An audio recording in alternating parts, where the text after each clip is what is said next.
no castelo.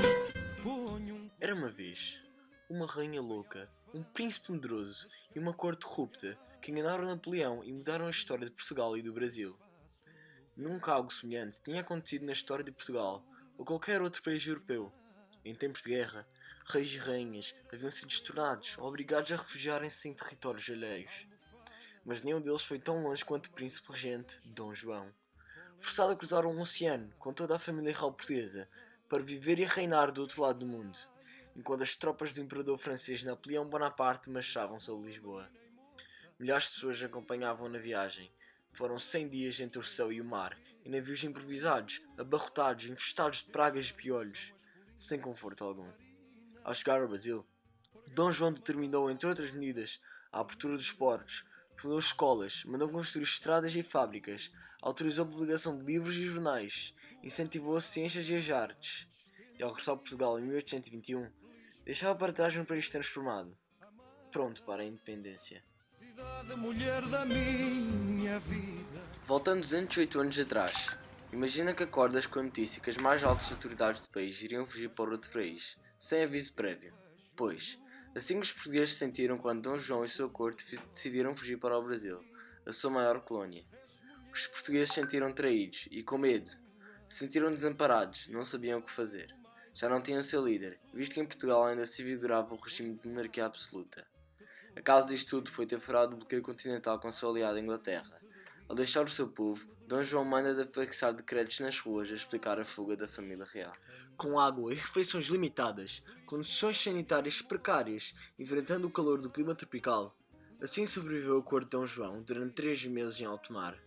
Em 22 de janeiro de 1808, com a chegada da corte à Baía de Todos os Santos, começava o último ato do Brasil Colónia e o primeiro do Brasil independente. São Paulo, Rio de Janeiro e Minas Gerais eram o coração económico da colónia.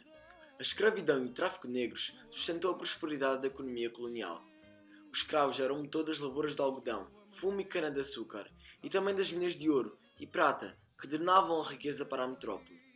Mesmo com o fim do ciclo de ouro, ainda existiam muitas minas de diamante. A capital da colónia era a cidade maravilhosa, o Rio de Janeiro. A cidade era bem localizada para o comércio, e as águas calmas da Baía de Guanabara ajudavam como abrigo para o conserto das embarcações e reabastecimento de água potável e alimentos. Seu porto era utilizado por mais de 1/3 de todas as exportações e importações da colónia. Saneamento, saúde, arquitetura, cultura, artes, costumes, tudo melhorou com a chegada da família real no Rio de Janeiro. Dom João, um rei maricas, mas perto, o protagonista desta história, a figura mais fascinante da história de Portugal, o primeiro rei do Brasil, o primeiro e único de um reino cuja existência não durou mais do que 5 anos, o Reino Unido do Brasil, Portugal e Algarves. O príncipe regente tinha medo de tudo, especialmente trovejadas e caranguejos.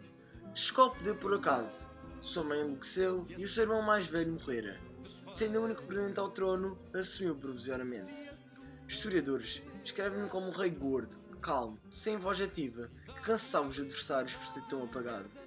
Cobarde, afastou-se da vida pública e da corte, pois Portugal passava por um tempo de turbulências. Escondido no meio do medo e covardia estava um homem inteligente. Como disse Napoleão, o único homem que me enganou.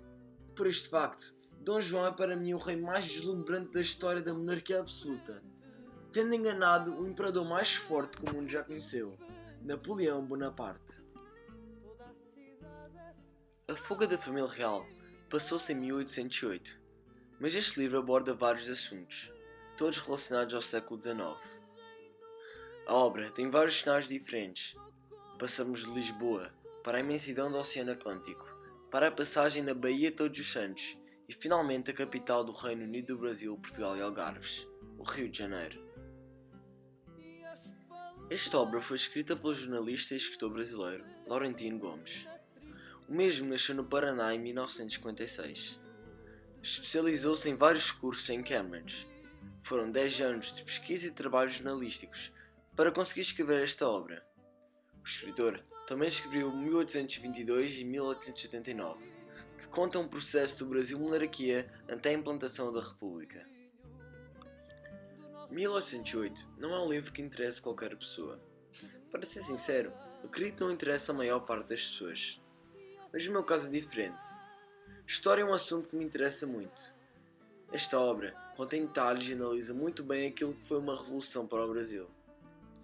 Durante toda a obra, Laurentino Gomes é muito descritivo em tudo no que fala, o que nos permite imaginar as paisagens e conseguir sentir os sentimentos das personagens.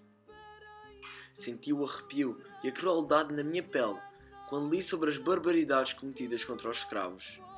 Reparamos nas palavras do autor o esforço e o trabalho durante 10 anos de pesquisa. Recomendo este livro a todos os interessados em história. A história aborda vários assuntos diferentes, como as guerras napoleónicas, a fuga da corte para o Brasil, a colonização do Brasil e a aliança entre Portugal e Inglaterra.